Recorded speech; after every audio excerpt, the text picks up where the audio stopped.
Did you put snacks in here? Yeah. You guys want to get out here and play some? Hit it hard. We're here. You guys look like you're literally about to play basketball. Hello. Thus, Sophie Cunningham and Lexie Hull are determined to maintain the fever for the upcoming season. It's quite obvious. They even cheated on Caitlin Clark at a golf event. I mean, what's the deal, though? Why are they acting so irrationally? It turns out that the CBA negotiations are crucial. When teammates seem to click off the court, it's a sign that they will work well together on the court. Alright, the front desk of the Fever is aware that they must retain Sophie and Lexie. It goes beyond simply being friends with Caitlin. That golf thing was amazing, but it demonstrated how well they get along, which is what you want, right? Teammates that genuinely enjoy one another outside of the game. Oh! This is making me nervous. Cunningham! Yeah, guys, come on! Yeah! Let's go! Oh, is that bad? Let's be honest, though. It's more than simply a cute photo opportunity. Alright. Lexie and Sophie are both capable. You can teach Lexi's intensity and hustle. She is a skilled shooter. She has good movement. Every team needs her as a glue player. Sophie is comparable, but she is a long-range knockdown shooter. She is also rather adept at handling the ball.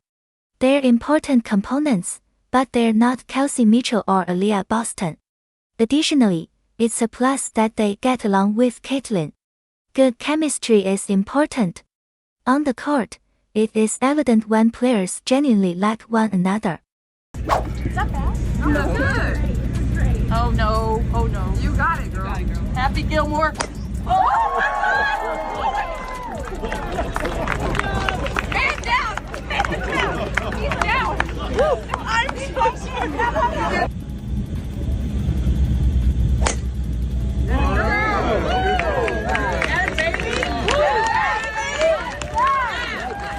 Lexie Hull! Show Caitlin how it's done. I can't hear you. It's important. How are you doing now? I'm unable to hear you. Let's not be dense. The Fever front office realizes the caddy connection belongs back in Indianapolis next season. You know, there's a lot of pomp and circumstance around Sophie Cunningham and Lexie Hull serving as Caitlin Clark's caddies during that golf event. It shows you the rapport, the chemistry, not to mention that those two can play, right? Lexie Hull has that energy you just can't teach, can shoot the ball, moves without the ball, a glue type of player. Same thing with Sophie. Oh, I see. I will not allow that to happen. Lei, don't hit anyone. I'll make an effort not to. I'm grateful. Please don't damage my driver. Now. Her association with Caitlin Clark helps them as well. So assuming all things get worked out the way one could see things getting worked out based on the past, both Sophie Cunningham and Lexie Hull will be back. Now, it's crucial that Sophie and Lexie understand how much playing with Caitlin benefits them. Everyone benefits when they play beside a superstar. Since Caitlin moved to the area, Sophie in particular has received greater attention. She is intelligent. She is aware of the benefits of being independent. When asked about her future, Sophie consistently responds in the same way. She remarked, "Caitlin elevates everyone at the golf event.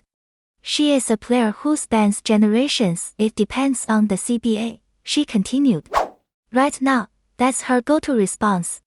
Given the complexity of the CBA negotiations, it makes natural that she is speculating about whether there will be a season at all. Nobody can predict their fate. Come on, I think similarly to Sophie, but in different ways. In a subsequent interview, Sophie stated that the team was lacking in health during the previous season. Her response was simply health. She believes that the team would have won the championship if they had been healthy, which is most likely the case. The Fever's performance was obviously impacted by the ailments they had to contend with during the season. They appeared to be serious competitors when everyone was fit and doing well, Sophie responded. Everyone's keeping in touch, but there's not much to talk. When asked specifically about the possibility of having the Fever again the following year, about until there's a CBA. That could seem awkward, but in reality, she's just being sensible. There is almost nothing to say regarding her contract position because teams are unable to sign contracts or make official movements until the CBA is finalized. The players are standing firm for what they want, which means the negotiations are still ongoing and may be acrimonious, according to Sophie, who also stated that the last CBA meeting was around 2 weeks ago and she's not exactly sure where things are. The players want better circumstances, better compensation, better everything. There are undoubtedly financial limitations and other issues facing the league. It takes time to find a middle ground. She was even questioned about the new league that has been in the news, Project B. If people are going to pay you multi-million dollars, Sophie remarked, deals, why wouldn't you consider it? Which is a sensible stance. Players must maximize their profits while they can because their careers are brief. It's difficult to blame anyone for at least listening to the pitch if another league offers a higher salary. Here's the problem, though. Players nearing the conclusion of their careers who wish to get compensation before to retirement appear to be the target audience for Project B. It is retaliating against the Saudi-backed leagues that have been stealing talent. Given her current financial status and professional stage, Caitlin Clark's joining Project B would be incredible. Project B is not necessary for her. Her WNBA contract will only increase her already substantial income from endorsements, better as she progresses. Then there is Unrivaled, which appears to be aiming to attract younger players. College players who want more competition are joining that league, which has already recruited a number of well-known players and appears to be gaining significant traction. However, all of this is complicated by the fact that CBA negotiations are still underway. The CBA discussions are made more difficult by the fact that certain players in management positions are also linked with or play for these other leagues. Conflicts of interest can be found anywhere. Everyone is bargaining for the benefit of all WNBA players while simultaneously attempting to maximize their individual circumstances. It's difficult. Look, don't read into Sophie talking too much about Project B. She isn't claiming to be leaving the Fever or the WNBA. She simply states that she understands why players would consider alternative possibilities and that she is astute enough to hold off on making any commitments until the CBA is finalized. Well done, Sophie. Wait until you are aware of all your possibilities before making a decision. Recently, the CBA front has been quiet, which is probably a good thing. Generally speaking, it's a terrible omen when both sides are shouting in the media. Being quiet indicates that they are genuinely conversing and moving forward. In addition, the draft lottery is approaching. The league is conducting business as usual, so unless something crazy happens like a lockout or the roster is ruined by the CBA. Lexie and Sophie are returning.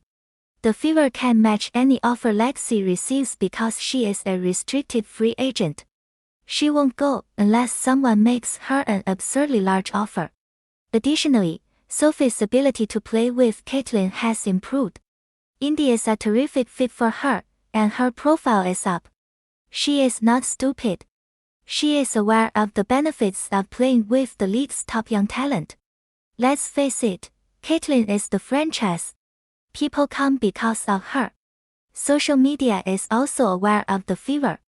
Pictures of Caitlin, Sophie, and Lexie from the golf event were shared.